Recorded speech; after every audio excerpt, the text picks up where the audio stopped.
Voici 4 histoires de brebis, d'agneaux, de bons bergers qui disent plus ou moins l'amour de Dieu, l'amour du bon berger et son humour aussi. On raconte qu'un homme, au moment de sa retraite, s'était constitué un petit troupeau de brebis pour rappeler ses racines rurales. Les années avaient passé, ses forces diminuaient, il n'avait plus besoin de ce troupeau et il voulait s'en dessaisir, mais il n'avait pas besoin d'argent, donc il décide de faire plaisir. Il voudrait en donner la moitié à son fils, mais il a 17 brebis. Comment diviser 17 par 2? Il voudrait en donner le tiers à son filleul, mais comment diviser 17 par 3? Et puis il voudrait faire plaisir aussi à son voisin qui lui a rendu souvent service pour ramasser les foins, mais comment diviser 17 par 9? Il voudrait lui en donner le 9e. Alors, il va en parler à un ami qu'il considère comme quelqu'un de très sage. L'ami l'écoute exposer son problème, et puis il lui dit, eh bien, moi j'ai une brebis, je te la donne, ça fera 18, et nous allons faire les comptes. Tu as dit que tu voulais en donner la moitié à ton fils, 18 divisé par 2, ça fait 9. Tu veux en donner le tiers à ton filleul, 18 divisé par 3, ça fait 6. Et tu veux en donner le 9e à ton voisin, 18 divisé par 9, ça fait 2. 9 plus 6, 15, plus 2, 17. Et je garde ma brebis. Le Seigneur sera toujours celui qui ajoutera la grâce qu'il faut pour que les comptes soient bons. En quel sens Jésus dit-il qu'il est la vérité? Je suis la vérité. Prenez une brebis blanche, mettez-la dans une prairie de printemps dont le vert est éblouissant, et vous allez vous dire quelle beauté cette brebis, quelle blancheur cette toison. Vous prenez la même brebis dans le même état, mais en décembre, alors qu'il vient de tomber une fine pellicule de neige toute immaculée, dans la même prairie. Et là, vous direz, finalement, elle n'est pas très propre, cette brebis. Elle est plutôt sale même. Oui, Jésus dit, je suis le standard de référence. Si vous vous comparez à Hitler ou Staline, vous trouverez que vous êtes des gens bons. En 2 mots, des gens bien. Et si Hitler et Staline se comparent à Satan, eux aussi seront des gens plutôt bons, des gens plutôt bien. Quel standard de référence avons-nous? Il faut se rappeler que pour entrer au ciel, il faudra que nous soyons à l'image, comme Jésus. Mais alors, personne ne pourra y entrer. C'est ce qu'ont dit les apôtres. Mais Jésus ajoute, je suis le chemin.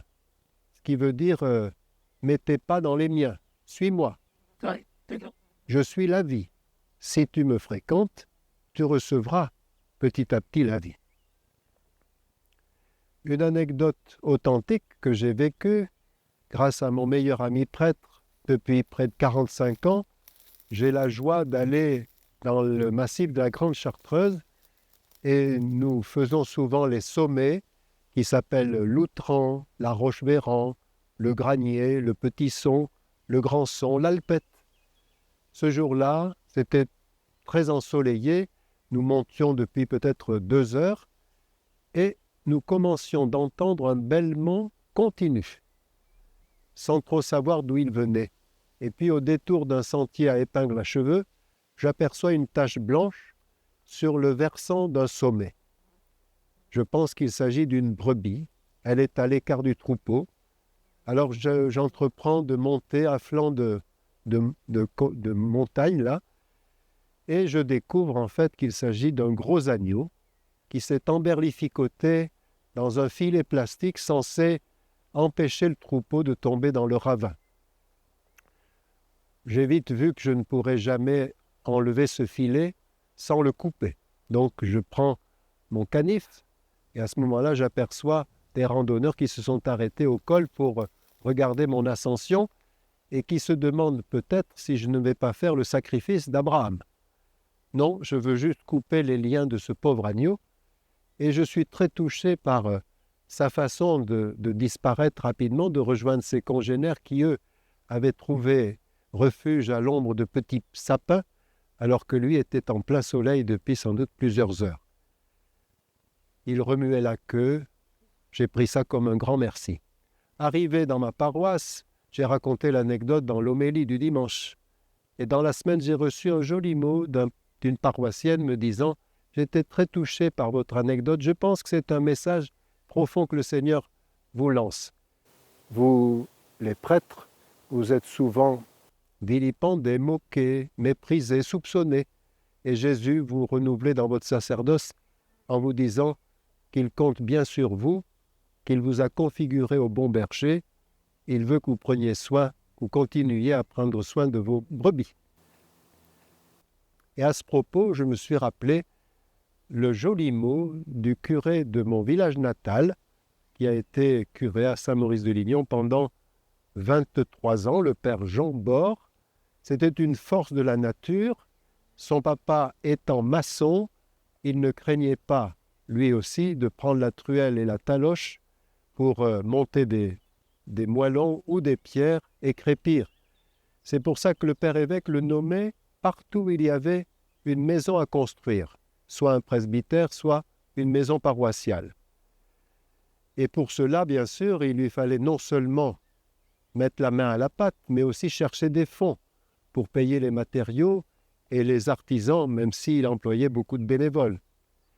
À la fin de sa vie, il disait malicieusement « Je vais paraître devant le bon berger et il va me dire « Jean, est-ce que tu as été un bon berger pour mes brebis?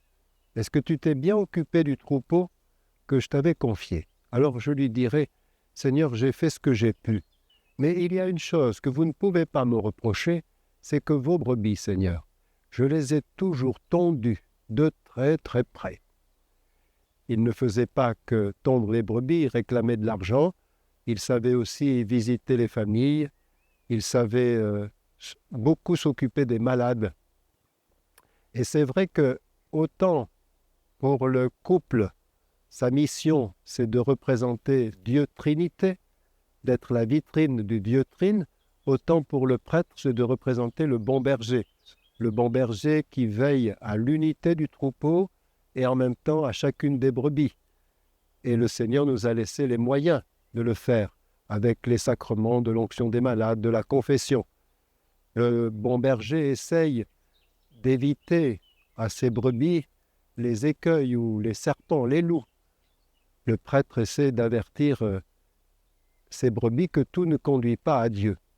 Alors nous pouvons le prier que le Seigneur donne non seulement la 18e brebis, mais aussi des bergers à son image, aussi humbles que possible et efficaces selon sa grâce.